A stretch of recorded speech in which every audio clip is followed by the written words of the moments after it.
أشرقت نفسي بنور من فؤادي حينما رددت يا رب العباد وانتشت روحي وصار الدمع يجري يا إلهي خذ بقلبي للرشاد أشرقت نفسي بنور من فؤادي.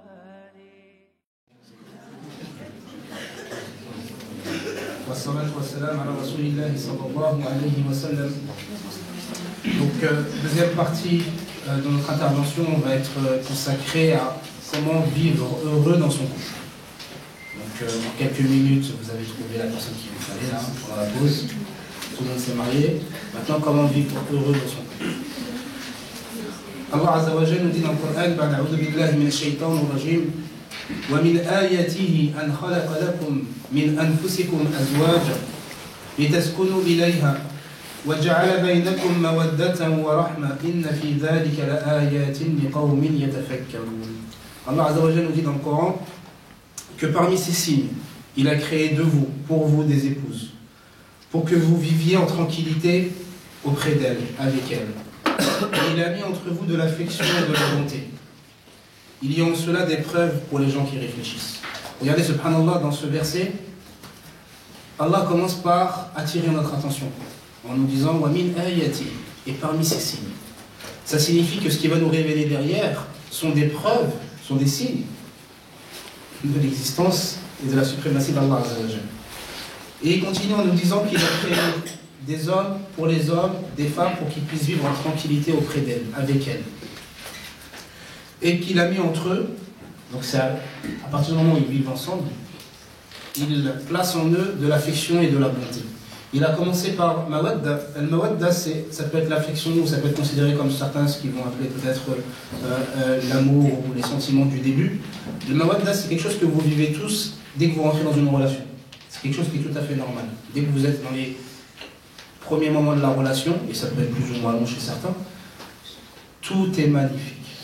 C'est un moment que seuls les gens qui le vivent savent ce que c'est. Les gens qui sont à l'extérieur ne comprennent pas. Ils ne comprennent pas ce qui se passe pour ces gens-là. Vous pouvez avoir des amis qui se sont mariés, et quand ils se marient, ils disparaissent pendant un moment. C'est le mawadda, c'est exactement ça. Et ils sont dans un autre monde. Ils profitent de ce monde-là qu'ils n'avaient pas perçu. Et ils y profitent tellement qu'ils en oublient tout ce qui se passe autour, il ne faut pas leur en vouloir. Il faut vraiment leur laisser cet espace qui leur appartient. Parce que viendra un jour où ce sera le vôtre et vous ne voudrez pas que quelqu'un vous dérange dans ces moments-là. Et il a continué par Ar-Rahma, la bonté ou la miséricorde. Les ulama nous disent que pourquoi il a classifié ces deux termes de cette manière. Donc, le fait de vivre avec elle, As-Sakan, c'est quelque chose qui vous protège, qui vous stabilise, parce que vous êtes en instabilité jusqu'à ce que vous vous mariez. Al-Mawadda, c'est la chose que vous vivez, donc les premières émotions, les sentiments, l'amour qui va commencer à naître et à grandir. Et Ar-Rahma. Il a terminé par Ar-Rahma, pourquoi? Parce que Al-Mawadda, un moment ou l'autre, ça va plus ou moins redescendre. Et dans ces moments-là, il y a un nouveau phénomène qui va se passer où on va commencer à percevoir certaines choses qui ne vont pas, on va connaître peut-être les premiers conflits, ça va être compliqué.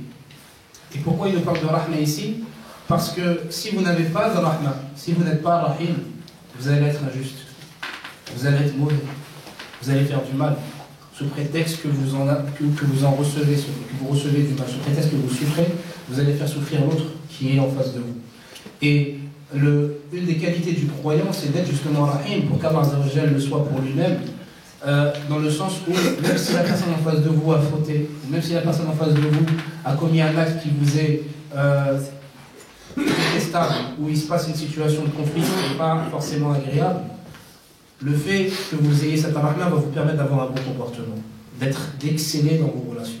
Ça se passe mal, il y a des conflits, mais c'est pas grave. C'est pas pour autant que je vais être odieux, c'est pas pour autant que je vais être vulgaire, c'est pas pour autant que je vais commencer à insulter ou être violent physiquement ou verbalement. Non, je vais essayer de prendre sur moi, de garder mon calme, de trouver des solutions. Ar-Rahman arrive là. Pour d'autres encore, il a mis le Rahma par la suite. Pourquoi? Parce que quand vous vivez avec quelqu'un au bout de plusieurs années, on rentre dans une certaine routine. Et s'il n'y a pas de Rahma entre vous, Iblis il peut vous séparer. vous poussez à vous séparer. Parce que vous allez prétexter que justement, la personne, vous ne l'aimez plus, vous n'êtes plus attiré par elle. Alors que c'est une réalité, le fait de manquer de désir à certains moments de sa vie, mais ce n'est pas parce que vous n'avez plus de désir que vous n'avez plus d'émotion. Ça, il faut bien l'entendre. Et cette araf-là va vous permettre d'être patient. Parce que la femme que vous avez trouvée extrêmement intéressante, extrêmement belle ou intelligente et qui correspondait à vos besoins, le jour où elle va être enceinte, elle va prendre du poids. Quand elle va accoucher, ça va être difficile pour elle. Donc si vous n'êtes pas rahim, miséricordieux et bon, vous ne pourrez pas l'accompagner de la meilleure des manières. Vous ne pourrez pas être là au moment où elle aura le plus besoin de vous.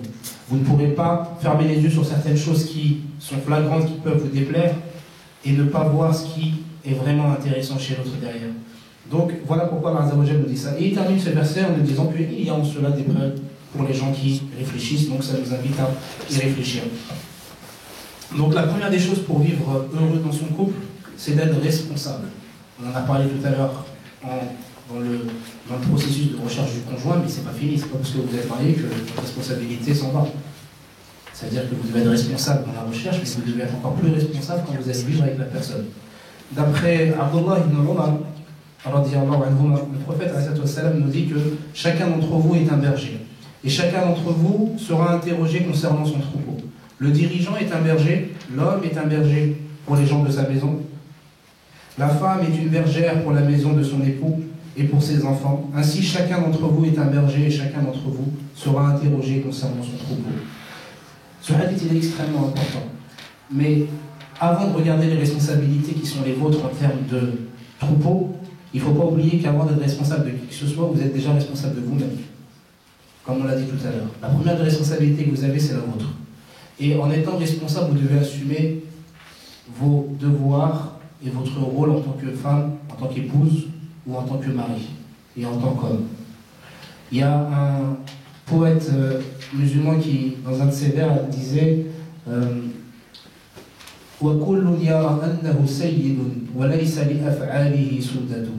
chacun d'entre nous, ou chacun d'entre eux, parce que là il parle sous cette forme-là, voit en lui un homme. Tous les hommes, ils vous disent, moi je suis un homme.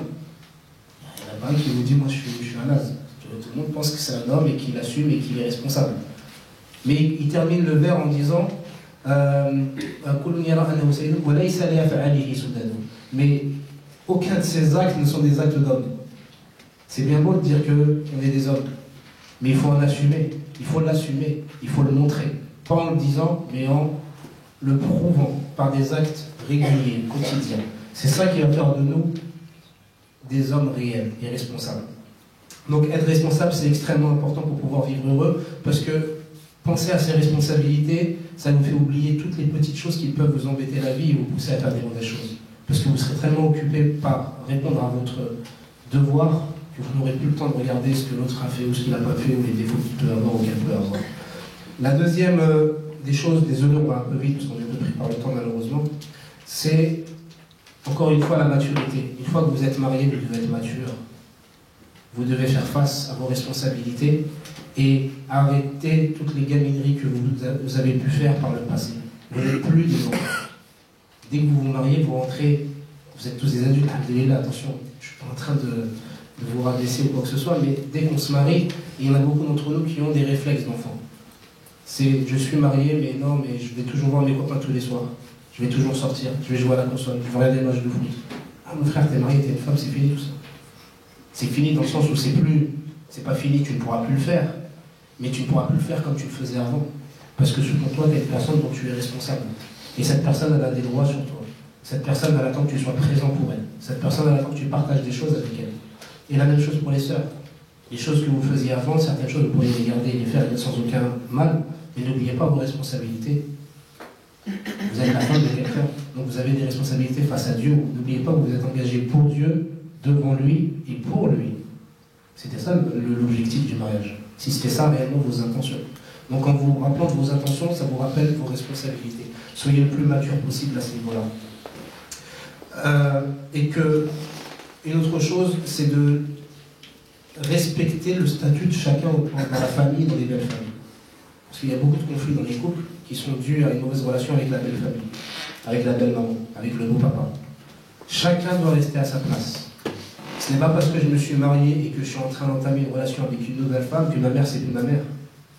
Mais l'amour que j'ai pour ma mère n'est pas le même que l'amour que j'aurai pour ma femme. Donc il faut que moi je le comprenne et que je l'entende. Une fois que je l'ai compris, que je l'ai entendu, il faut que je le montre et que je le prouve. Ma mère, il faudra que je lui montre et que je lui prouve qu'elle n'a pas à s'inquiéter, que ma femme n'est pas une rivale. Elle n'est pas, même si elle aura l'impression que son fils a été arraché chez une autre, elle va toujours essayer, c'est tout à fait normal et naturel. Mais bien lui faire comprendre, et ça sera votre responsabilité à chacun, de montrer à vos parents que vous êtes toujours là pour eux, mais que chaque chose doit être à sa place. Votre mari, c'est votre mari, votre femme, c'est votre femme. Vos parents, ce sont vos parents. Ce sont des amours qui sont différents. Ce ne sont pas les mêmes amours. Donc il n'y a pas de concurrence à avoir. Eux, ils vont essayer parfois de jouer sur ça parce qu'ils ont cette inquiétude. Il faudra les écouter, écouter leur souffrance, écouter leurs inquiétudes et les rassurer le plus possible par rapport à ça, par des mots et surtout, encore une fois, par des actes. La troisième des choses, c'est de répondre à ses besoins et respecter les principes. Répondre à ses besoins, pourquoi? Parce que quand vous avez cherché quelqu'un, donc votre conjoint ou votre conjointe, vous l'avez cherché par rapport aux besoins que vous aviez, aux attentes que vous aviez et que cette personne pouvait y répondre. Donc une fois que vous êtes dans le mariage, il faut répondre à ses besoins, que ce soit les vôtres ou les siens, et respecter les principes. Vous pouvez avoir les besoins que vous voulez, les envies que vous voulez, tant que ça reste dans le cadre du lycée, alhamdulillah. Il n'y a pas de... Il ne faut pas être frustré. Le halal et le haram sont visibles, mais ils sont là pour nous aider à mieux cheminer. Mais il ne faut pas oublier que vous êtes en train de cheminer. C'est quelque chose qui est extrêmement important. La quatrième des choses, c'est de ne pas juger l'autre. Le prophète nous a dit dans un hadith, qu'un croyant ne devrait pas détester une croyante, en parlant de sa femme. S'il n'apprécie pas un de ses traits de caractère, il en appréciera un autre. Donc quand vous allez être en couple, forcément, il y aura des choses qui vont vous déplaire. Forcément, il y aura des choses qui vont vous décevoir. Vous allez vous mettre en colère, vous allez être déçu, vous allez souffrir. C'est la vie qui est ainsi. Mais ne pas condamner l'autre. Si une chose vous déplaît chez l'autre, regardez toutes les choses qui peuvent vous plaire. Ça vous permettra de relativiser et de ne pas oublier pour quelle raison vous êtes marié avec cette personne et de continuer votre petit bonhomme votre petit chemin avec cette personne.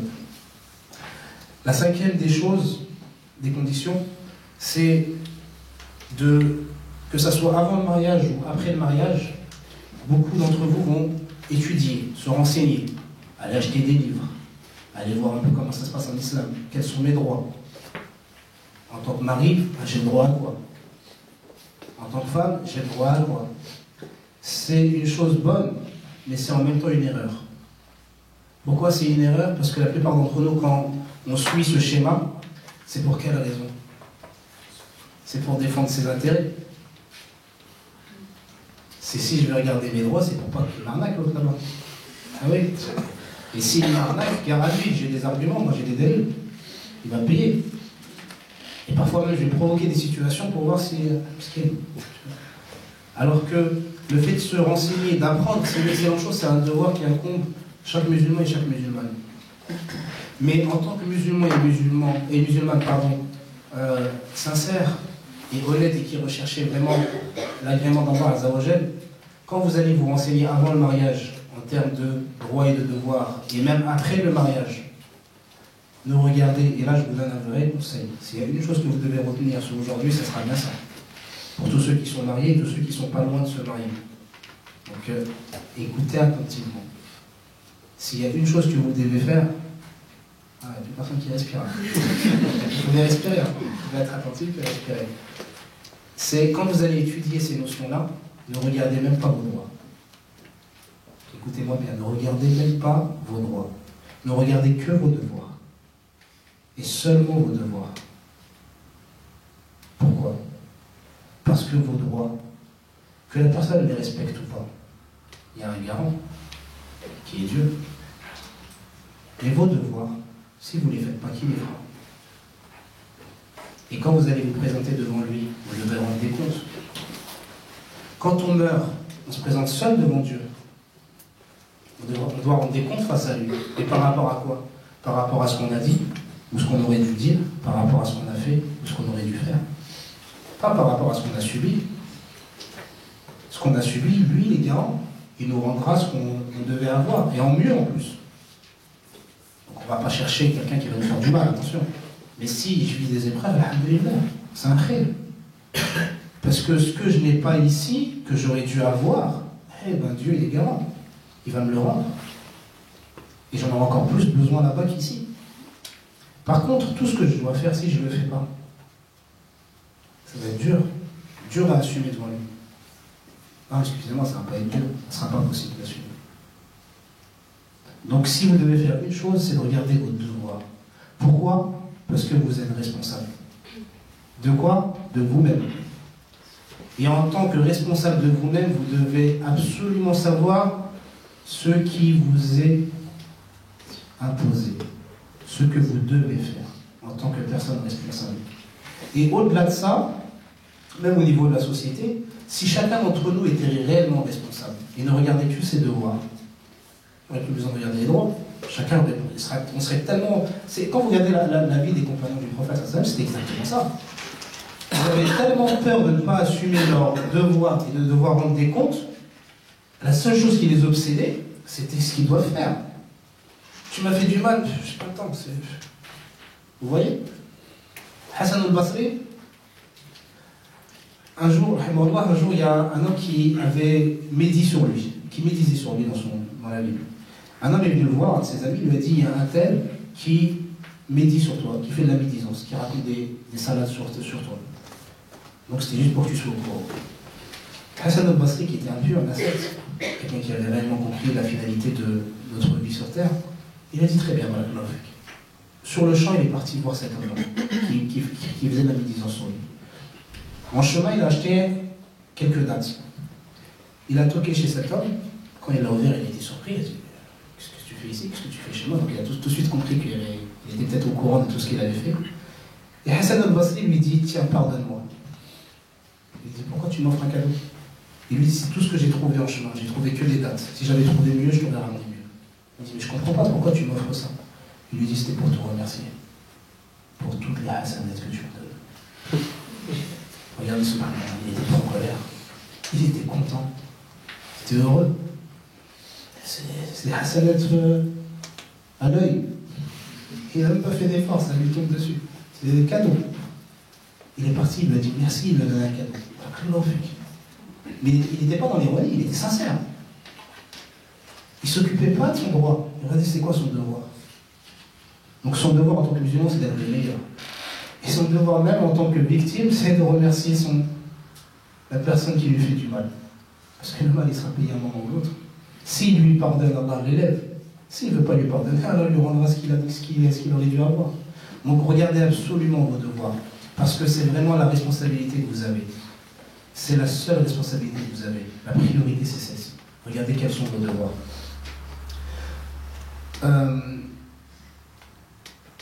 Et aussi, Allah nous dit dans un autre verset que, un verset qui est connu, qui parle de vêtements, où il dit que la femme est un vêtement pour l'homme et que la femme est un vêtement, où il dit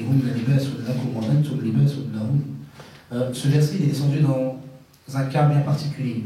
Parce que souvent on le prend comme ça, on l'utilise, mais la vraie cause de cette révélation, la révélation de ce verset, c'est que c'était pendant le ramadan, les musulmans pensaient qu'ils n'avaient pas le droit d'avoir des rapports sexuels pendant le ramadan, le soir. Du mois du ramadan. Ils s'interdisaient des rapports. Jusqu'à ce qu'ils ont appris la nouvelle et qu'Allah leur a envoyé ça. En fait, c'était une image pour leur dire que vous pouvez vous regrouper et avoir des rapports intimes pendant le ramadan. Mais la profondeur du verset est bien plus vaste. Effectivement, il parle de rapports intimes, mais c'est encore plus profond, parce qu'il a utilisé une forme qui est très jolie en même temps. Un vêtement, c'est fait pour couvrir, pour réchauffer, pour protéger. Mais avant de prendre conscience que l'autre est un vêtement pour vous, la seule chose que vous devez retenir du verset, c'est que vous devez être un vêtement pour l'autre. De ne pas regarder ce qui va vous couvrir, mais regarder ce que vous pouvez couvrir de l'autre. Et vous êtes là pour la protéger, la personne qui est en face de vous, pour l'aider, pour avancer. La 6e des conditions, c'est de ne pas utiliser donc la science pour vous. Quand vous allez étudier, au-delà de regarder vos devoirs, toutes les études que vous allez pouvoir faire, pourquoi vous étudiez si vous étudiez? C'est pour mieux adorer Dieu. C'est ça l'objectif. Mais est-ce que c'est vraiment ce qu'on fait? La plupart d'entre nous, on étudie, on apprend le Coran, les hadiths.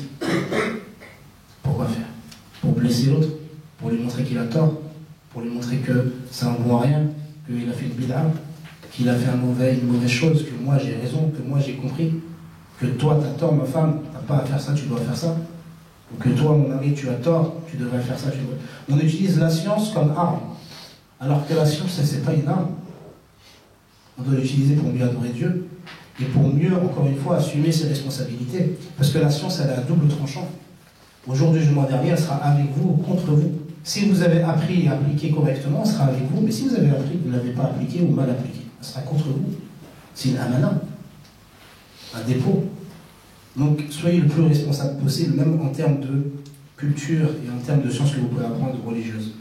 La 7e des conditions, et la dernière, c'est de ne pas oublier l'essentiel. Allah Azza wa Jalla nous a créés et nous a mis sur terre pour une seule raison. Illa liya'budun. Que pour qu'on l'adore. Seulement pour l'adorer. Ne pas oublier que vous êtes là pour adorer Allah Azza wa Jalla, que nous sommes tous là pour adorer Dieu, et que le mariage est une adoration et un moyen d'adorer encore mieux Dieu. Et que l'objectif, c'est d'adorer Dieu et pas soi-même. Donc si vous regardez que vos intérêts, que vos droits, que vous, c'est qui que vous adorez dans l'histoire? C'est vous. Donc quand vous lisez les histoires dans le Coran où Allah Azza wa Jalla parle de Moussa et de Pharaon, j'utilise souvent cet exemple en parlant de Pharaon et de petit Pharaon, parce que quand on lit Pharaon et ses histoires, qu'est-ce qui se passe? Le premier réflexe qu'on a, c'est Miskin. Il était malade, trop orgueilleux, il s'est perdu. Allah lui a envoyé une des meilleures des personnes qui était Moussa, et ça, il n'a pas voulu croire. Il n'a pas voulu suivre, il s'en orgueilleux. Il était trop têtu, trop mauvais. Et c'est pas ça l'objectif de l'histoire, pourquoi elle est comptée. C'est pas pour qu'on dise que Pharaon c'était un égaré qui est foutu. Si Allah nous parle de Pharaon et qu'il nous en parle autant de fois en plus, puisque c'est répété plusieurs fois dans le Mosaf, c'est pour qu'on réfléchisse et qu'on s'identifie, parce qu'il est en train de nous parler à nous. Peut-être qu'on n'est pas Pharaon, mais pourquoi? Parce que peut-être qu'on n'a pas les moyens de Pharaon. Si on était à sa place, on aurait été pareil, voire pire. Mais dans la place que nous avons au jour d'aujourd'hui, la plupart d'entre nous, on est des petits Pharaons. On pense qu'à nous. On s'adore nous-mêmes. On oublie qu'on doit adorer Dieu. Quand on fait des choses, c'est pour nous. Et essentiellement pour nous. Alors que le mariage, c'est un acte d'adoration. L'image que j'aime amener, c'est l'effet de miroir. Votre femme est un miroir pour vous et vous êtes un miroir pour elle. Quand vous allez vous marier, vous allez vivre certaines situations que vous n'avez jamais vécues. Il y aura des conflits, mais qui viennent d'où?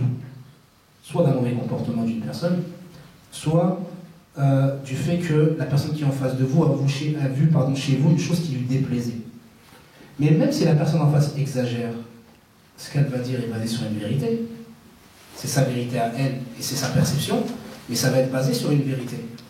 Cette vérité, c'est bien qu'elle existe, elle est au fond de moi. Peut-être que je l'ai cachée à tout le monde et je me la suis cachée à moi-même, mais si elle l'a vu, c'est qu'elle existe. Donc le fait que ma femme me reproche telle ou telle chose, au lieu de me disputer avec elle, lui dire ouais, mais toi tu n'es pas vu, qu'est-ce que je devrais faire? Prêter l'oreille et écouter. Qu'est-ce que tu as à me reprocher? Dis-moi sincèrement. Vous n'êtes pas obligé de vous énerver. Parce que si vous comprenez l'intérêt que vous avez d'écouter ses reproches, vous lui embrasserez les mains. Et vous lui diriez merci. Parce que quand vous allez me faire un reproche, vous allez m'aider à identifier un mal qui est en moi que j'ai oublié ou que je n'ai pas réussi à percevoir. Et que ce mal-là qui est en moi que je n'ai pas perçu ou que j'ai caché, c'est peut-être ça que je dois changer pour encore plus me rapprocher d'Allah Azza wa Jalla. Et m'élever encore plus en degré. Et pour que Dieu m'aime encore plus. Donc quand la personne en face de vous, même si c'est dans l'hystérie la plus totale, c'est pas conseillé, attention, essayez d'être le plus modéré possible, mais si vraiment vous vous emportez et que la personne en face de vous s'emporte pas compte et commence à vous reprocher des choses, ne vous énervez pas. Parce que si vous vous énervez, ça vient d'où? Double problème. Le premier, c'est le problème qu'on aura cité. Et le deuxième problème, c'est l'orgueil que vous aurez de ne pas accepter un reproche. Et d'en rajouter. Et de critiquer à votre tour. Donc, quand quelqu'un vous fait un reproche, qu'il soit sincère ou pas, basé, exagéré ou pas, avec douceur ou pas, prenez-le, c'est un cadeau. Prenez-le comme un cadeau. La personne, elle a essayé de vous faire du mal, elle vous a fait du bien. Même si son intention était de vous faire du mal, prenez-le comme un bien. Parce que vous, ça va vous aider à vous améliorer. Donc la personne qui est en face de vous est un miroir. quand vous allez vous marier, votre femme sera un miroir de vous-même. Votre homme, mes sœurs, seront des miroirs pour vous. Ils vous montreront ce qui ne va pas chez vous, ce qu'il faut changer. Pas pour lui, et même pas pour vous-même, mais pour Dieu. Et il n'y a que en pensant ainsi que vous pouvez et que vous pourrez vous élever en degré. C'est pour ça que, en comparaison à ça, vous avez cette notion aussi de fraternité qu'il faut prendre en considération. Qu'est-ce que c'est au fond un frère ou une sœur? La fraternité, ça sert à quoi? Un frère ou une sœur en Dieu, c'est un lien humain qu'on a pour se rapprocher de Dieu. Ça sert à ça, un frère ou une sœur. On est tous humains. Mais dans toute l'humanité, on a une communauté qui est celle de l'islam. C'est mon frère, c'est ma sœur. Le frère que j'ai en face de moi ou la sœur qui est en face de moi, c'est juste un lien humain que j'ai pour me rapprocher de Dieu. C'est-à-dire que je peux me rapprocher plus rapidement de Dieu grâce à mon frère. Mais quand vous allez vous marier avec un frère et avec une sœur. Donc, vous allez avoir un double avantage. Le premier, c'est que cette personne qui va faire votre vie sera toujours un lien humain qui va vous aider à vous rapprocher plus rapidement de Dieu. Et le deuxième avantage qui est le plus important, c'est que cette personne va être un miroir. Donc ça va être un lien vers qui? Vers vous-même. La personne qui sera en face de vous vous aidera à vous connaître encore mieux, à voir vraiment ce qui a changé, à vous améliorer. Et le but, c'est que cette personne qui est en face de vous, c'est pour ça que la fraternité, c'est pour accélérer votre évolution vers Dieu, mais le mariage, ça vous propulse vers Dieu, si vous le percevez de la meilleure des manières. Seulement si. Sinon, vous serez dans un combat éternel. De j'accepte pas. Mon ego il est le plus fort. C'est moi qui ai raison. C'est moi qui. C'est moi. Ah mais non, c'est vous, il n'y a pas de Dieu dans l'histoire. Et c'est là que ça vous en dit long sur vous-même. Donc vraiment travailler sur ça. Donc, là, on fait comme encore une fois. Désolé de la rapidité de la deuxième intervention. On va essayer de faire le mieux possible. Juste avant d'entamer les questions-réponses, je tenais juste à vous remercier et à dire Barakallahu fik Khissad. C'est ça? Zayd. Voilà, excuse-moi. Donc, Barakallahu fik Zayd pour ta récitation de tout à l'heure. Allez, Abdek. Qu'Allah, Inch'Allah, t'encourage à être encore meilleur et t'aide à apprendre le Coran en entier. Toi et tous les jeunes qui sont autour de nous, tous les frères, toutes les sœurs, et que tu sois, Inch'Allah, la personne qui leur donne encore plus envie, Inch'Allah. Voilà.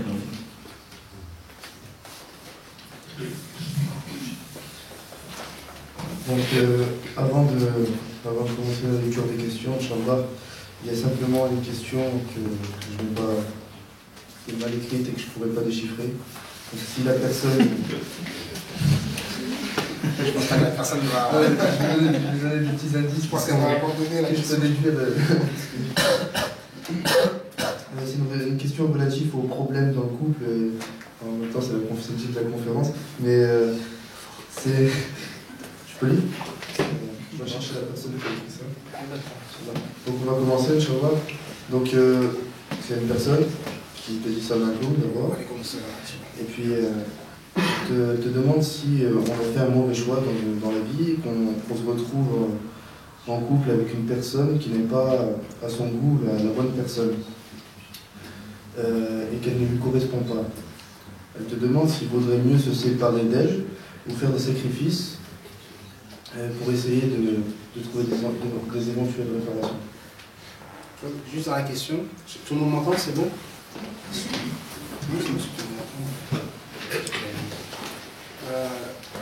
Dans la question, il y a une partie de la réponse.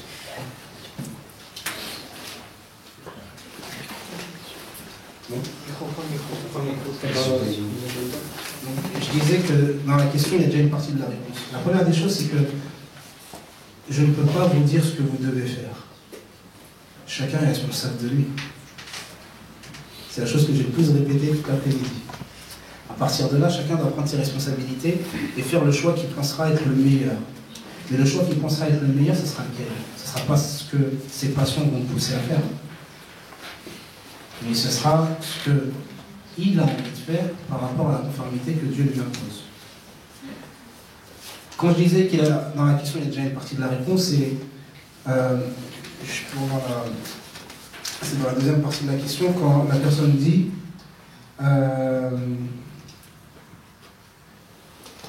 est-ce qu'il vaudrait mieux se séparer d'elle ou faire des sacrifices et se contenter de faire des réparations.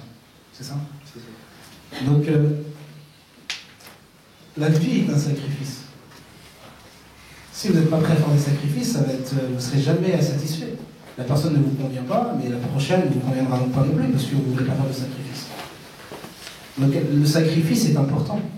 Maintenant, il y a ses limites, dans le sens où les limites, ce sera celles que vous voulez faire. Si vous ne pouvez pas vivre avec cette personne et que ça vous est insupportable ou que c'est vraiment très très compliqué et que le divorce il existe. Le divorce, comme on l'a dit au début, c'est légiféré, c'est permis, et dans certains cas, c'est bien et recommandé. Mais à vous de voir. Mais dans votre question, vous en dites déjà long sur ce que vous voulez, ce que vous ne voulez pas. Pas dans le sens où vous avez envie de rester ou pas, mais dans le sens où vous prenez conscience que le fait de rester vous impose de faire des efforts.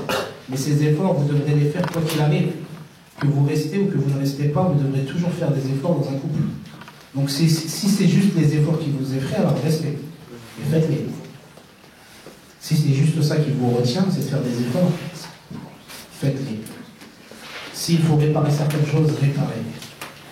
Et si vous n'y arrivez vraiment pas, mais faites le maximum que vous pouvez faire. C'est votre responsabilité.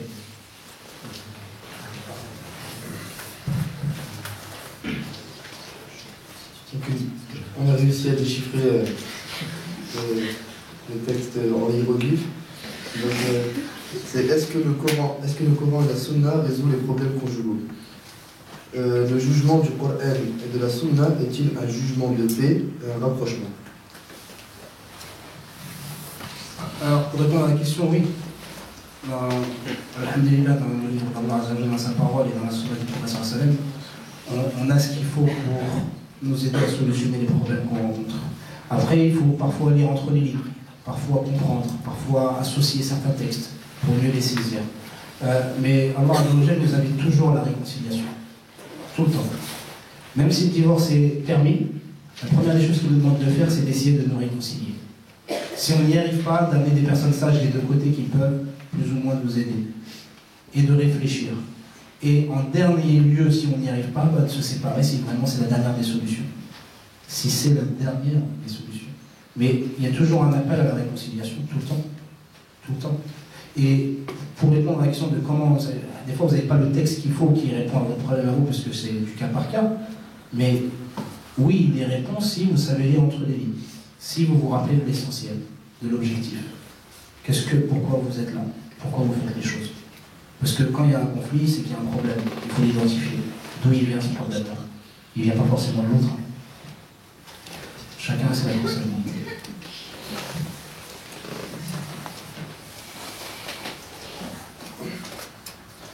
Donc, il y a une personne qui a écrit 5 questions sur un papier. Et donc, pour y répondre plus rapidement, je te demanderai d'être le plus concis possible dans tes réponses. Pour commencer, comment s'y prendre quand une personne nous intéresse et qu'on ne connaît personne personne qui a un rapprochement avec cette personne-là et comment éventuellement rentrer en contact avec elle. Vous m'avez entendu? Parce que je n'avais pas senti.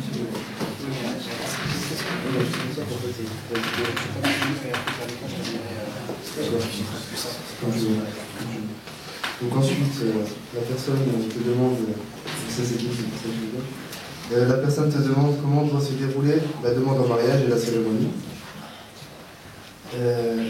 Quand les parents s'opposent à une union, en tenant comme argument la culture et les préjugés, pouvons-nous nous opposer à eux? La question. En fait, il y avait 2 questions qui faisaient partie de la question. Pour répondre à la... C'est 2 personnes différentes. C'est pas la même question. D'accord, c'est 2 personnes différentes. Pour répondre à la première question de comment faire pour si une personne nous intéresse, que vous ne savez vraiment pas, vous n'avez pas de lien avec cette personne, vous avez plusieurs solutions. Soit vous essayez de voir, pardon, je ne sais pas très français tout ça, soit vous essayez de voir si ça arrive. où est-ce que la personne vit pour entrer en contact justement avec le tuteur de cette femme, si c'est une femme, et si c'est un homme, d'essayer de voir un peu d'entrer en contact avec sa famille. Vous pouvez lui faire comprendre que vous êtes intéressé et que c'est à lui de faire les démarches nécessaires après par la suite, surtout pour les sœurs, quand c'est du côté des sœurs. Vous pouvez, au pire des cas, laisser un message. Vous pouvez écrire une lettre en lui signalant que vous serez susceptible d'être intéressé. Ah oui, ça veut dire c'est une solution. Vous demandez des solutions, vous apportez des solutions. Mais les lettres, c'est devenu trop. Comment on dit déjà? C'est un zbin, c'est ça, c'est dépasser les lettres. Ouais, les lettres, c'est joli, les lettres. Après, vous préférez marcher en SMS. Mais le SMS, il faut le numéro. Si vous ne l'avez pas, vous faites comment? Donc, vous pouvez écrire sur un papier et remettre ce courrier à la personne tout en étant dans la pudeur et dans le respect. Il n'y a pas de solution, vous pouvez voir où est-ce qu'elle habite. Vous avez des histoires, hein, des compagnons du professeur Salem, où quand ils étaient intéressés par une femme, ils la suivaient pour voir où cette femme habitait, et puis après pour aller voir les responsables, les tuteurs, le tuteur de la personne et sa famille. Mais ils ne rentraient pas en relation directe avec la personne. Mais ils faisaient l'effort de chercher à savoir comment faire. Et dès qu'ils trouvaient où est-ce qu'ils habitaient, ils allaient voir les responsables et ils demandaient. Dans l'autre cas, si vous trouvez des gens qui sont en relation, etc., qui peuvent se connaître, ou vous faites intervenir un proche, et vous pouvez faire intervenir si vous avez des frères pour les sœurs, ou les sœurs pour les frères, etc. La famille est responsable de ce qui se passe. Donc n'hésitez pas à... Il faut qu'elle mouille le maillot aussi. Hein. C'est pas, non, c'est trop compliqué, j'ai peur des conséquences. Non, chacun il rentre en... Il faut que chacun assume son rôle. Donc si vous ne pouvez pas aller voir la sœur pour X ou Y raison, et que vous avez une sœur autour de vous, parlez-lui à votre sœur, ou à votre cousine, ou à votre tante, ou à votre mère, et qu'elle aille la voir. Tout simplement. Après, il ne faut pas avoir... On a cette pudeur de... C'est compliqué, c'est-à-dire qu'on est pudique d'un côté, c'est bien d'être pudique. Mais la pudeur, elle ne doit pas nous enlever des neurones qu'on a. C'est-à-dire que être pudique, c'est bien, mais c'est pas votre pudeur qui doit vous stopper net et vous empêcher de faire quoi que ce soit. Il y a des solutions. La deuxième question, c'était... C'était... Comment on doit se débrouiller? Oui. Comment faire la demande? Non, la cérémonie de mariage et la demande. Alors, la demande, ça peut être dans les deux sens. Une femme peut demander un homme en mariage. Ah oui. Khadija a dit un homme en mariage, elle a dit professeur Salem en mariage. C'est elle qui l'a demandé. Donc c'est tout à fait faisable, c'est arrivé à d'autres compagnons, c'est arrivé à d'autres personnes autour de nous. Donc c'est tout à fait faisable. Où l'homme demande en mariage, comment ça se passe? Il va voir son tuteur légal, et il lui dit voilà, j'aimerais épouser votre fille, telle personne. La personne, il va voir avec la fille si elle est d'accord. Lui, son travail, c'est de voir plus ou moins si vous êtes correct pour elle. Et c'est comme ça qu'il demande. C'est très simple. Je voudrais me marier avec une telle, vous allez voir le responsable vous donne l'accord ou pas, après avoir parlé avec la personne. Maintenant, pour la cérémonie du mariage, le mariage en lui-même, le aqd, ce qu'on appelle le contrat de mariage religieux, c'est très simple. Vous avez la personne qui est l'imam en règle générale qui vient vous marier, il va me faire répéter au futur marié et au tuteur quelques phrases. Moi, un tel demande la main d'une telle, fille de une telle. Et moi, un tel, tuteur de une telle, accorde la main d'une telle, tout simplement. Après, ils sont mariés. Voilà comment ça se passe en mariage religieux, c'est très rapide. Maintenant, en termes de cérémonie et de fête, il y a, parce que les gens n'arrivent pas à comprendre, parce qu'il y a un moment de gâchis à ce niveau-là, il y a un hadith pourtant qui est très clair, qui nous dit moins c'est coûteux, plus c'est simple, et plus il y a de baraka. Vous ne pouvez pas faire plus simple. Moins coûteux possible et le plus simple possible. Et il y aura, c'est dans ces mariages-là qu'il y a le plus de baraka. Si vous pouvez inviter les pauvres autour de vous, les gens qui sont nécessiteux, etc., ou leur donner à manger, faire connaître aux gens que vous avez marié, et profiter de ce moment-là, c'est tout à fait normal. Mais profiter de ce moment-là, c'est de recevoir la baraka d'Allah, parce qu'il ne faut pas oublier que vous vous mariez devant lui. Et le gaspillage n'est pas une chose qui est bonne. Parce que faire des crédits ou dépenser toutes ces économies dans le mariage, puis après manger des pâtes pendant 6 mois, c'est compliqué. Donc, plus c'est simple, moins c'est coûteux, plus il y a de baraka. Et le troisième, c'était sur le pardon. Quand les parents s'opposent à une union, d'accord, parce qu'ils ne sont pas de la même nationalité. Prenez en considération la vie de vos parents. dans le sens où essayer de les convaincre si la personne en face elle est vraiment bien, mais prenez-leur en considération parce qu'ils parlent de certaines choses. Si ils interdisent ce genre d'union, même si c'est pas interdit dans l'islam, ce qui est interdit dans l'islam, c'est le racisme. C'est quoi un Africain? Mais hors de question. Ça, c'est interdit. Je veux pas d'un noir, ça, c'est interdit. Donc le racisme est interdit. Le nationalisme aussi. C'est ça qui va les pousser. Mais beaucoup de parents vont refuser certains mariages, pas par racisme, par raison de logistique. Parce que après, ça va être compliqué. Pour eux, les gens ils vont pas gérer. C'est dans quel pays ils vont aller en vacances, quelle famille ils vont voir, l'enfant comment il va être, comment ils vont l'éduquer, les mélanges des cultures. Et le racisme, d'où il vient? Le racisme, il vient de là aussi, de l'inconnu. Je ne connais pas l'autre, donc il est différent, donc j'en veux pas parce qu'il n'est pas comme moi. Ça me fait peur. Donc c'est des craintes. Donc rassurez vos parents le plus possible, mais s'ils ne veulent vraiment pas, essayez de les écouter au mieux. Maintenant, vous pouvez essayer de les rassurer directement en faisant preuve d'une énorme patience, de douceur, en leur amenant des arguments solides, en écoutant en premier lieu qu'est-ce qui les inquiète et qu'est-ce qui les effraie pour pouvoir les rassurer au mieux. Et si vous n'y arrivez pas, essayez de faire intervenir des gens proches de la famille, que les parents acceptent le conseil. L'oncle, la tante, etc. Peuvent changer la situation. Mais écoutez vos parents. Voilà. Autre question. Alhamdoulilah, donc Ali arrive bien à élargir ses réponses, donc il y a plusieurs questions dont on va se dispenser parce que c'est à peu près la même chose. Donc une personne te demande, bon, apparemment c'est un romantique ou une romantique parce que comment comprendre quand on dit je ne suis pas prêt à être sérieux envers toi, mais si la flamme que j'avais pour toi se rallume, pourquoi pas envisager notre vie ensemble dans la pleine Inch'Allah? Je pense que ça va être romantique, Inch'Allah. J'ai pas compris. Je réforme. En fait, la personne, je pense qu'elle a reçu un message sur son téléphone et qu'elle a s'est fait larguer et justement, elle t'a posé la question qu'est-ce que tu veux comprendre par là. Donc la personne lui a dit je suis pas prêt à être sérieux avec toi, en parlant de personne. Mais pourtant, mon cœur, la flamme que j'ai dans mon cœur se rallume. Non, c'est une blague. Pourquoi pas envisager notre vie ensemble dans la paix? Donc si une personne lui dit ça, comment elle va le comprendre? Attends, c'est paradoxal. En fait, il y a une personne on a fait deux versions. il y a une personne qui lui dit. Je vais dire mot pour mot, parce que même moi j'ai du mal. Donc comment comprendre quand on dit je ne suis pas prêt à être sérieux envers toi, mais si la flamme que j'avais pour toi se rallume, pourquoi pas envisager notre vie ensemble dans la vie Inch'Allah?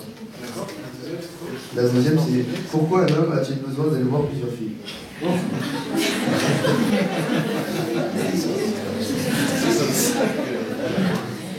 C'est des vraies questions là.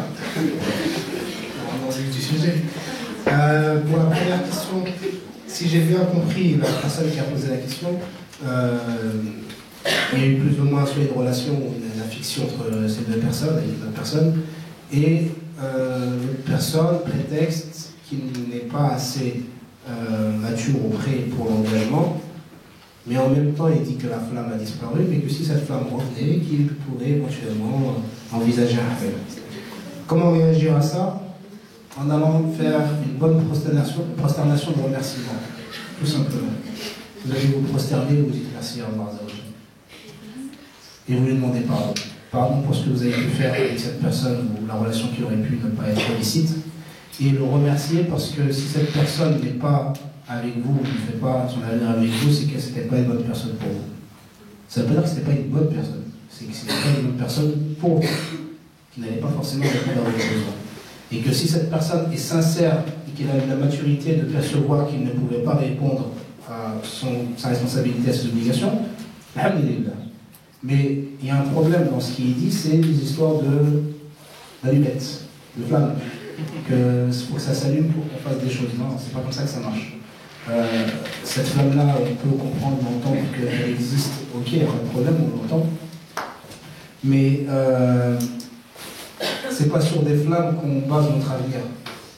C'est pas sur ces flammes-là qu'on construit notre futur dans cette vie-là ou dans l'au-delà. C'est pas sur ça. Parce qu'un feu, ça s'allume et ça s'éteint. Tout simplement. Et que c'est pas solide. On construit rien sur du feu. Et puis en plus de ça, ça fait mal, ça brûle. Donc, alhamdulillah, cette personne doit être contente et remercier Dieu.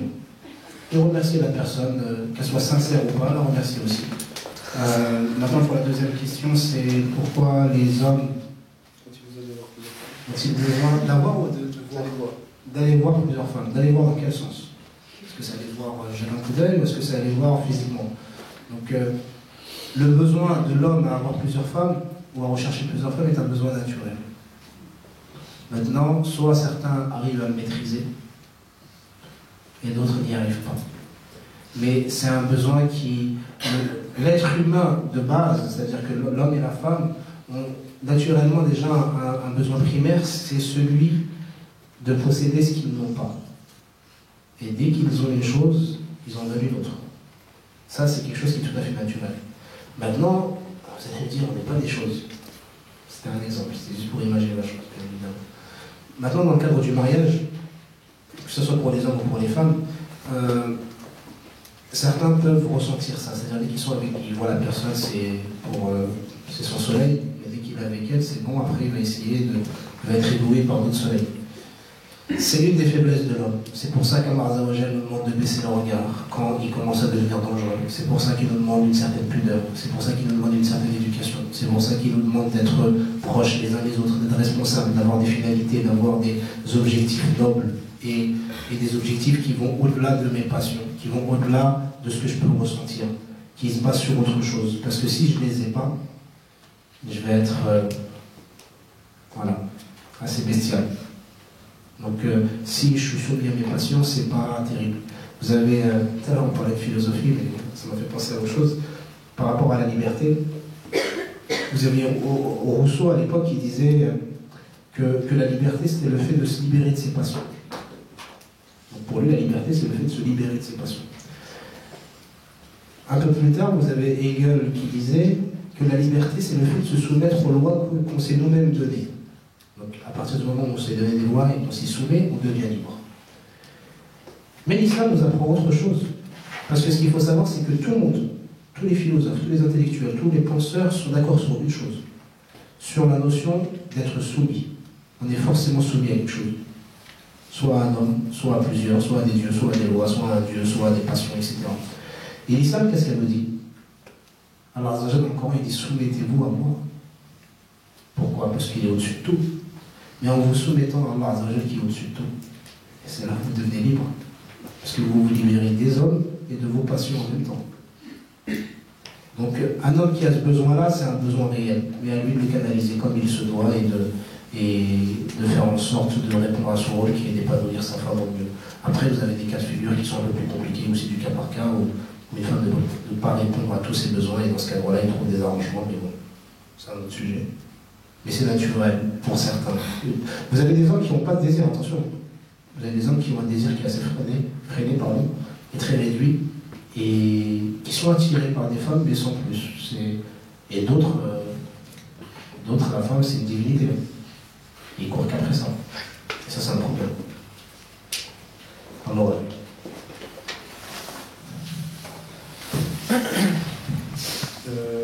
donc une personne te demande si, concernant le mariage, si le fait de ne pas se marier civilement, mais uniquement religieusement, ne contribue-t-il pas à divorcer facilement? Je vois autour de moi beaucoup de mariages qui se passent de la mairie et qui remportent la responsabilité. Quel est votre avis là-dessus? Et par la suite, je demande, dans le cadre de ta profession, quelle est la plus belle situation, le plus beau cadre que tu as rencontré, en insistant, en disant on veut de l'espoir, avec pas de propos de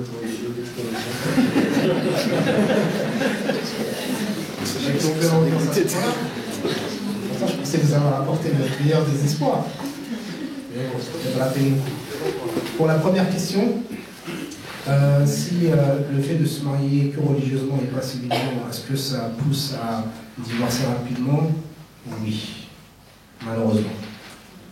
Pas à cause du mariage religieux, mais à cause de ceux qui se marient. Parce que c'est pas le mariage qui ont mis en cause, c'est pas les lois de Dieu qui sont mis en cause. C'est ce que nous on fait. Et quand vous vous mariez que religieusement, vous n'êtes pas déclaré, donc il n'y a rien qui protège en règle générale, surtout la femme, qui va subir le plus possible. Et il n'y a rien qui peut vous rappeler à l'ordre ou vous imposer quoi que ce soit. À l'époque, il y avait des radés, des juges, qui étaient là pour mettre de l'ordre quand ça n'allait pas. Vous ne pouvez pas faire ce que vous voulez, sinon c'est l'anarchie, chacun fait ce qu'il veut. Et c'est ce qui se passe actuellement. On va prétexter le fait que le mariage civil c'est haram, que c'est les lois des coffins, des mécréants, etc., que c'est pas acceptable. La femme va entendre ça, ah, machallah, c'est un pieux et tout. C'est un malin. Pour la plupart des cas, mais là ils sont vraiment pieux, alhamdoulilah.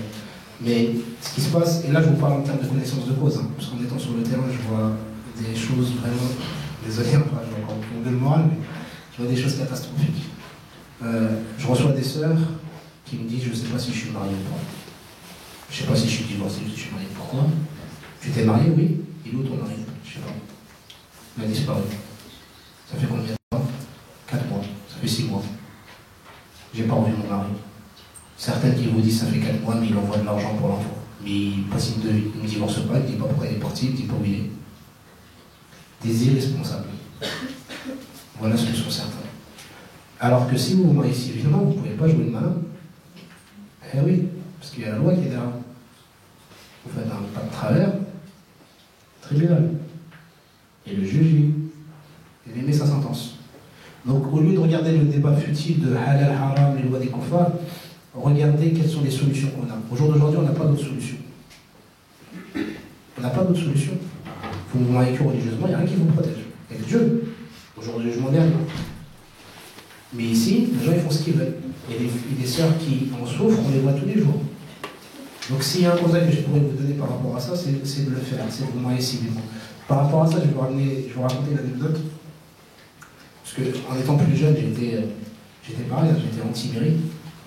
Parce que j'étais convaincu que... Non pas que je prévoyais de faire quoi que ce soit, attention, assurément. J'étais assez responsable, mais pour moi, c'était pas quelque chose de correct, religieusement parlant.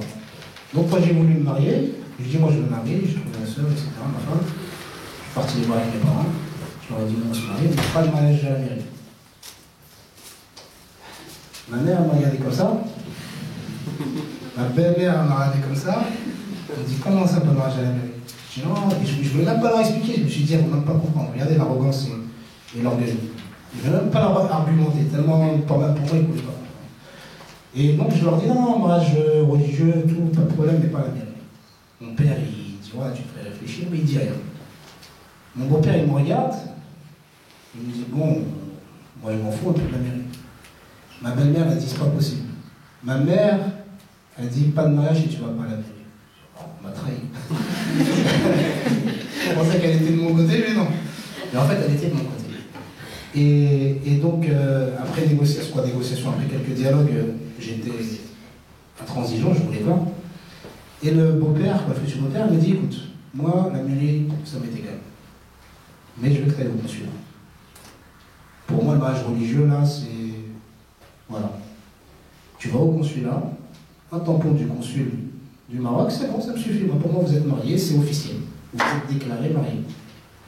Je réfléchis, je dis, bon, d'un côté, j'ai les mamans qui sont là, qui n'ont rien lâché. De l'autre côté, j'ai le responsable qui me donne une ouverture, je vais la saisir. Je dis, ok, pas de problème, on va faire le consulat.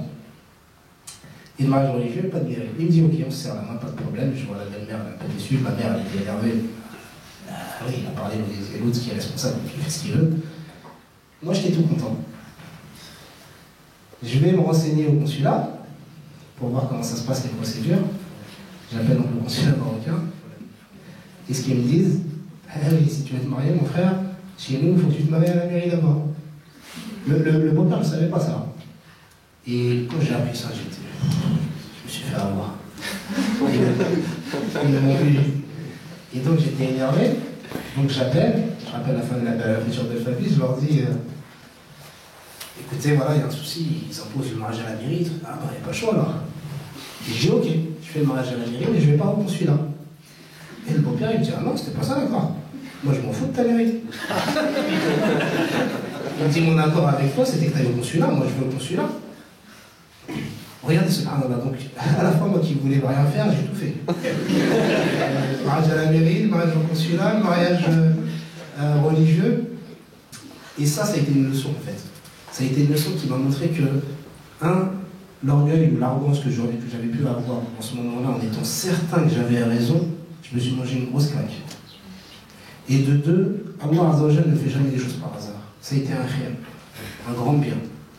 Au jour d'aujourd'hui, je remercie Dieu d'avoir fait les choses de cette manière. Et je remercie ma mère et ma belle-mère qui avaient l'air d'être contre moi, mais en réalité, c'était pour moi et ils nous protégeaient tous les deux. C'est extrêmement important. Donc protégez-vous parce qu'on a vraiment des cas critiques. Et des cas qu'on n'arrive pas à résoudre. On ne peut pas résoudre ce genre de cas, c'est très compliqué. Donc protégez-vous par rapport à ça. Wallahu a'lam. Voilà. Donc il reste une question sur mon téléphone, j'ai reçu une question, là il y en a une qui arrive. Donc, d'une heure, ce sera des réponses. Ouais, c'est rapide, Inch'Allah. Donc, une personne qui te demande qu'en est-il du fait de se marier tôt, de se marier jeune, et concernant les étudiants, comment gérer financièrement pour pouvoir assumer une petite famille, un petit foyer. Le prophète sallam nous conseille de nous marier le plus tôt possible. Maintenant, vous allez me dire oui, mais plus tôt, mais à l'époque, il parlait à des gens, à 15 ans, c'était des hommes. Hein. Eh oui, c'est ça le problème. C'est qu'aujourd'hui, on a des jeunes hommes à 25 ans, 30 ans, c'est encore des ados. Donc, quand il s'adressait à nous pour nous marier de jeunes, il parlait à des gens qui étaient matures très rapidement et qui allaient le devenir. Mais c'est pas pour autant qu'il faut quand même omettre cette recommandation. Il est très important et très conseillé, malgré tout, de se marier jeune. Parce que le mariage va vous façonner, va vous aider justement à atteindre le degré de maturité que vous allez avoir du mal à atteindre tout seul. Ça va être beaucoup plus rapide. Maintenant, comment faire par rapport aux finances, aux études, etc. À vous de vous organiser au mieux. Parlez-en avec la famille, la belle famille, pour qu'ils vous aident de la meilleure des manières. Alors, en général, si vous êtes sincère, honnête avec Allah Azza wa Jalla et que vous montrez à la famille et à la belle famille que vous êtes responsable, ils vont vous encourager et vous aider. Par contre, si vous montrez que vous êtes irresponsable, c'est obligé, ils vont vous impressionner, ils se moquent du monde. Donc montrez que vous êtes responsable, que vous voulez vraiment assumer vos responsabilités, demandez-leur de l'aide. Ils vous accompagneront en sachant que vous n'avez pas besoin forcément de vivre ensemble dès le début, même si c'est conseillé. Vous pouvez vivre au début, par exemple, chacun chez soi, et que dès que vous pourrez, par exemple, si vous êtes étudiant, vous pouvez avoir des logements étudiants qui ne coûtent pas très cher et vivre après ensemble dans ce logement-là. Vous avez des bourses ou des aides aussi par rapport à tout ça, en sachant que il ne faut pas avoir peur de ce que vous allez gagner. Celui qui subvient à vos besoins, c'est Allah. C'est ni vous, ni votre père, ni votre patron. Celui qui vous donne de l'argent et qui vous aide à vivre, c'est Dieu. Donc, il ne vous a pas abandonné toute votre vie. Vous croyez qu'il va vous abandonner au moment où vous allez l'adorer? Non. C'est la même chose pour ceux qui tuaient leurs filles vivantes quand elles étaient jeunes. Quand ils avaient des filles, pardon, quand ils avaient des enfants. Parce qu'ils avaient l'impression que, comme ils étaient pauvres, et qu'ils allaient avoir une fille, ça allait être des frais supplémentaires qui n'allaient pas être rentables parce qu'elle n'allait pas apporter d'argent, et qu'ils ne pourraient pas vivre. Donc c'est mieux qu'on la tue que... Mais Allah Azza wa Jalla, qu'est-ce qu'il nous dit pour eux? Ne les tuez pas, ne faites pas de crime. C'est moi qui pourvois vos besoins. Pour vous et pour vos enfants. Et combien on en a vu, c'était des psaquets. Vous allez manger avec eux à midi, il prend juste le sandwich, il ne prend pas la galette. Il a juste ce qu'il faut pour lui, il n'a jamais invité personne, parce qu'il ne pouvait pas me skier. Il s'est marié, il a eu un risque supplémentaire. Ce qu'il avait, ça lui suffisait à lui et à sa femme. Il a eu des enfants, ils avaient un risque supplémentaire. Qui suffisait à lui, sa femme et ses enfants. Le risque supplémentaire, il peut être en termes d'argent. Ils peuvent gagner plus sans, ils peuvent recevoir l'argent sans avoir prévu. Mais le risque, il peut être autrement, parce que le bon comportement, c'est aussi un risque. Et la relation qu'on a avec ce qu'on vit, c'est aussi un risque. C'est-à-dire que si vous gagnez tant et que ça vous suffit à peine, et que vous vivez avec une personne, c'est à vous de vous organiser différemment. Vous ne pourrez plus faire les mêmes achats, les mêmes sacrifices, vous devrez faire des sacrifices, et de gérer votre argent mieux. Et vous pouvez très bien vivre au minimum, alhamdoulilah, si vous voulez vraiment vous marier. Maintenant, si vous pouvez patienter, gérer, etc., patienter, construisez ce que vous devez construire, et après, lancez-vous. Mais si c'est trop dangereux pour vous de rester ainsi, mariez-vous, et Allah vous facilitera, surtout demandez-lui qu'il vous facilite. Donc, comment réagir face à une personne qui a l'impression d'avoir vécu un véritable coup de foudre, mais que cela n'est pas réciproque? Sachant que la personne est convaincue qu'il n'a pas besoin d'aborder les sujets essentiels du mariage, mais que seul suffise la connaissance de la personne. Seule la connaissance de la personne suffit. C'est quoi justement? Convaincu qu'il ne doit pas aborder les sujets du mariage. C'est-à-dire? Je pense que ce qu'il a dit là, c'est la responsabilité, la maturité, tout ce qui va avec le mariage. Et je pense que seule c'est elle qui doit se marier. Donc, si c'est bien ça la question, hein, si c'est la personne elle est folle amoureuse d'une des personnes et l'autre pas vraiment, et que celle qui est folle amoureuse elle ne voit plus rien et qu'elle dit c'est sûr que c'est toi, je n'ai pas besoin de discuter ou d'échanger ou de savoir, j'en suis convaincu. Surtout ne vous engagez pas. Ah oui. Est-ce que c'est beau? Ah oui, c'est beau qu'il soit fou amoureux, qu'il soit aveugle. Mais ne vous engagez pas. Parce que la personne qui est en face de vous, elle ne voit pas. Ah oui, elle est aveugle. Elle est dans un monde. Et le jour où elle va commencer à voir. Ah oui, elle va voir autre chose. Elle va voir ce que vous avez voulu montrer de vous-même que la personne n'a pas vu. C'était sa responsabilité de ne pas le voir. Mais ça a été la vôtre d'être sûr qu'il ne voyait pas, mais d'aller quand même vers lui. Donc il faudra le raisonner, le faire redescendre sur terre. Et s'il n'y arrive pas, ne vous engagez. Moi, ce que je vous... Après, c'est que chacun fait ce qu'il veut. Mais si vous arrivez à résister et pas succomber à cette attraction de ouais, il est fou amoureux de moi, c'est au top, je suis une reine ou je suis un roi, etc. Attention au revers de la médaille, parce que c'est violent. D'accord. Donc, dernière question, Inch'Allah, quand vous l'hiver. Plus temps que c'est une sœur qui demande est-ce que c'est gênant lors d'un mariage que la fille ait fait plus d'études et qu'il a un niveau d'études et professionnel plus important que celui de son mari et que souvent les parents s'opposent à ce genre d'union? Alors, ce qui est gênant, c'est deux choses. Ce qui peut être gênant, ce sont deux choses. Un, pourquoi les parents s'opposent à ce genre d'union? S'ils s'opposent à ce genre d'union parce qu'ils pensent que leur fille est supérieure, meilleure, et qu'ils sont dans le prestige, dans le statut social, etc., c'est qu'ils ont une mauvaise position. Parce que c'est pas ça qui fait la personne. C'est pas le prestige ou le statut social. Maintenant, ça peut quand même être gênant dans la relation qu'ils pourraient avoir. Pourquoi? Parce que, non pas que ça soit interdit, hein, loin de là, vous pouvez très bien vivre ensemble sans aucun problème, mais il faudra prendre quelques précautions. Les précautions que vous devriez prendre par rapport à ça, si c'est votre cas, c'est de surtout pas mettre en avant vos années scolaires universitaires ou les diplômes que vous pouvez avoir, de ne pas vous entendre face à cette personne, de ne pas les mettre en avant. Deuxième chose, ne jamais rabaisser l'autre par rapport à son niveau. Ne pas lui dire, ouais, toi, troisième, t'as arrêté. Vous allez tuer, parce que déjà c'est dur pour lui d'accepter. Si vous lui rappelez, c'est dur. Et si vous rappelez lui, vous êtes 10 fois mieux que vous, vous avez fait 10 fois plus d'études que lui, vous allez dire, je suis qu'une loque. Je ne sers à rien, elle est meilleure que moi. C'est rabaissant. Et c'est dur de vivre avec ça, surtout pour un homme qui a sa fierté masculine qui est présente. Donc ne pas le mettre en avant, les avantages que vous avez. Ne pas rabaisser l'autre par rapport au statut qui est le sien, et ne jamais en parler, même dans les conflits. Même si l'autre en parle, même s'il dit ouais mais toi tu te la racontes parce que tu prouvez-lui le contraire, parce que ça va être utilisé. Et la personne qui est en face de vous va mal le vivre. Encore plus, ou autre chose encore, la personne qui est en face de vous peut bien le vivre, ou pas faire attention parce que pour lui, les études c'est tu t'es fait avoir, donc pour lui c'était l'arnaque. Mais la personne qui est en face aussi peut mal le vivre. Vous qui avez un diplôme ou des diplômes et l'autre n'en a pas, vous pourrez au bout d'un moment, pas avoir orgueil, mal vivre le fait d'être avec quelqu'un qui n'a pas les mêmes diplômes que vous. C'est pour ça qu'il faut essayer de voir quelqu'un qui vous ressemble le plus et avec qui vous avez des objectifs communs, comme on l'a dit tout à l'heure. Mais il faut faire attention à cet orgueil. Parce qu'il arrivera un moment où vous allez vous poser la question, il va vous aider à vous poser la question de qu'est-ce que tu fais avec lui? Il n'a pas ton niveau, tu aurais pu être avec un tel ou un mec comme ça, un docteur, un architecte, un ingénieur. Comme si ces titres-là étaient la reconnaissance de la personne. Par rapport à ça, je termine sur ça, je vais vous raconter une petite blague. Ça me fait penser par rapport au diplôme. Vous savez, dans le fiqh, vous avez un chapitre qu'on étudie qui s'appelle Shahadat Zor, le faux témoignage. Le faux témoignage, c'est le fait de mentir, de servir de témoin en mentant. De dire, ouais, j'ai vu ça, mais qu'on n'ait pas vu, ou c'est bon, je coupe telle personne, et vous n'étiez pas là, vous avez menti devant le juge. C'est quelque chose qui est extrêmement grave et c'est un grand péché.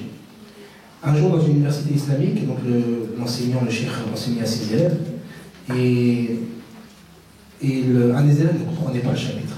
Il dit, cheikh, wallah, j'arrive pas, c'est quoi vraiment? Est-ce que tu peux m'expliquer plus facilement c'est quoi le faux témoignage? Il le dit plus simplement, il lui dit, d'accord, je vais t'expliquer. Il lui dit, tu vois le diplôme qu'on va te donner à la fin de l'année? C'est ça le faux témoignage. On va te donner une reconnaissance, mais ça ne veut rien dire. Tu vas être docteur en spécialiste en je sais pas quoi, mais ça se trouve, t'es un naze. Ça se trouve, tu maîtrises rien, t'as juste compris comment le système fonctionnait, t'as répondu aux questions qu'on t'a posées. Mais ça veut pas dire que tu maîtrises le sujet. Le faux témoignage, c'est ça. C'est le diplôme qu'on va te donner. Donc c'est une blague, hein, rassurez. Il faut étudier, continuer d'étudier. Mais en tant que musulman, vous devez exceller dans vos études et essayer d'être le meilleur possible, de comprendre ce qui se passe. Pas juste d'avoir un diplôme pour avoir un diplôme et pour le montrer aux yeux des gens où j'ai un diplôme, je suis docteur, ou je suis. Il n'y a aucun intérêt à faire ça. Tout le monde est dans ce système-là, nous, on ne doit pas rentrer dedans. Si on a des diplômes, c'est pour avoir une reconnaissance sociale, pour maîtriser un sujet, pour apporter quelque chose aux autres. Pas pour s'en vanter ou pour l'encadrer. C'est un bout de papier. Devant Dieu, ça n'a rien changé. Devant Dieu, le bédouin qui est au fin fond du désert, il a que 3 dents et il ne sait pas écrire, il est peut-être 200 fois meilleur que vous, parce qu'il aura compris l'essentiel. Voilà. أشرقت نفسي بنور من فؤادي حينما رددت يا رب العباد وانتشت روحي وصار الدمع يجري يا إلهي خذ بقلبي للرشاد أشرقت نفسي بنور